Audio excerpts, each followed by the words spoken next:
Hi, my name is Shauna Harrison, and I'm going to talk to you today about making marriage last. Marriage for Christians in the 21st century. In today's culture, marriage can be difficult. So my specific reason today for coming to you and bringing this topic of making marriage last is to talk to you about how Christians can really make their marriages last in a culture that says that it won't last for very long, for very many years. My thesis statement today is being married in 21st century America and the Holy Spirit's role, because the Holy Spirit really does have a huge role in being married today and staying married. You know, I've been married twice. I'm in my second marriage now, and my husband is my childhood sweetheart. We grew up in Brooklyn together, and, combined, I've been married for 25 years altogether. But I've been married to my husband for approximately 16 years, and we've known each other since we were kids, but I've come to the realization that people really just don't know what to do with their marriages. We really don't have great examples, and sometimes when we do have those great examples, those people really aren't talking a whole lot about how someone else can make their marriage last. Lots of times, transparency and talking about one's marriage is a no-no, and so very many couples just don't get the benefit of finding out how one can make their marriage last in the 21st century. But I've come to talk to you today about how you can do that and the Holy Spirit's role in helping us to make our marriages last beyond what society says. It is important to know that there is no magic bullet. There's nothing that's, just that one thing for every single couple, every single person, and that's what's going to do it. The only one thing, if I had to say there was just one, would be God at the center of it all. And I realize that everyone doesn't have that. I realize that everyone doesn't put God at the center. But if I had to say that there was just that one thing, it would have to be God at the center. In order to get a greater understanding of this great concept called marriage and how we can go into it armed and better equipped to be the spouses that God created us to be, I want to just talk to you today about being submitted and being surrendered, not just to the person that you're married to, but to the leading of the Holy Spirit and to God. You know, the Spirit of the Lord is with us today, and Christ left the Holy Spirit here on earth with us after he left. And it's very, very important that we really do make him a part of our lives, day-to-day lives. In Genesis chapter 2, God created Adam and Eve, and he created Eve for Adam. And it was amazing that in Genesis chapter 3 is where all of a sudden here comes Satan, and he decides to jump into the scene and destroy marriage. But I say this to say that he brought them together, and he was the creator of their marriage. He is the creator of marriage. He united them. He's the one who knows what works and what doesn't work in marriage. He's the one who knows what we should do and what we shouldn't do. I mean, what item, what thing, what creation would tell its creator that, you created me wrong? I wasn't meant to do this. I shouldn't do it this way. I need to do it my way. Yet, we still try to tell God how marriage is really supposed to be done. And we just can't do that.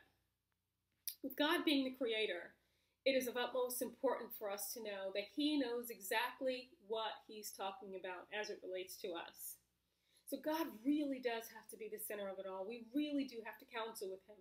We really do have to talk with him. We really do have to ask him, what's next, God? How do I surrender? How do I submit? Not just to you, but yes, to you, but also to my spouse. How do I submit to my husband? How do I submit to my wife? How do I surrender and let go and, in essence, die to myself and die daily so that my marriage can be more successful? Because really what gets in the way most often of our marriages is ourselves. We get in the way of our marriage. The Holy Spirit will give us intentional and purposeful direction, and we can make the decision to follow or not. And I believe that it's in our best interest to do so. In John 14, verses 16 through 17 and 26, Jesus tells us in short that he's leaving and he'll send another comforter who will guide us and lead us into all truth.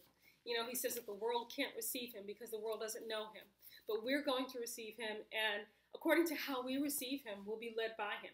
This concept of surrendering to God with the help of the Holy Spirit has been huge in my marriage for so many years and in every area. Denying ourselves is a major concept because, I really truly believe that it is really self that gets in the way of marriage. It is so difficult to just say, I'm not going to do what I want to do for myself. I'm not going to have what I want the way that I want it. I'm going to compromise. I'm going to do what he does. I'm going to walk in agreement with what she does.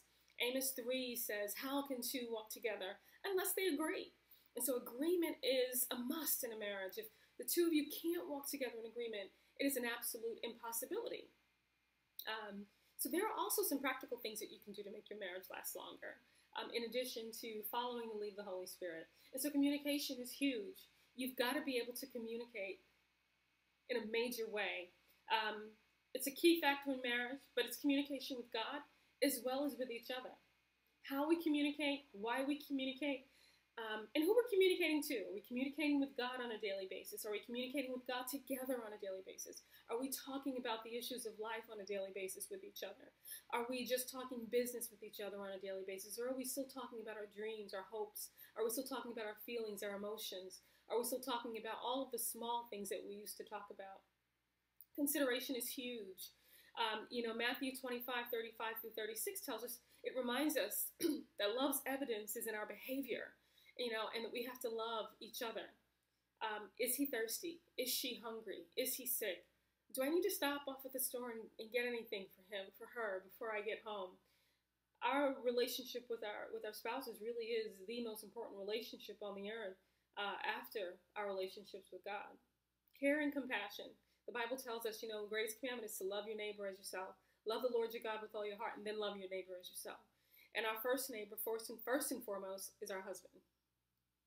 And there are some things that a couple should never do.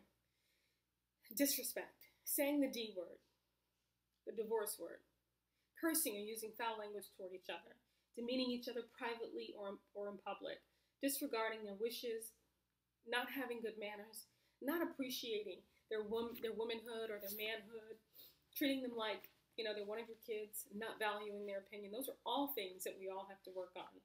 We've got to be sure to forgive. We've got to be sure to walk in forgiveness, because walking outside of forgiveness and holding a grudge and being upset with your mate is a recipe for disaster. And so in conclusion, just remember these three things. That you've got to be surrendered to the voice and to the leading of the Holy Spirit and to God. You've got to be submitted, and you've got to be willing to lay down your life and really follow Christ. You've always got to remember that there are do's in marriage. You've got to remember that there are don'ts in marriage. And we have to remember, if we don't remember anything else, that you and your spouse are in it to win it. It's the two of you against the world. And if you put God at the center of it all, you will make it. You'll do amazing. And so I just want to encourage you guys to just, get together, pray, put God first, and just make it. Don't let anything come between you. Thanks. Have a good evening.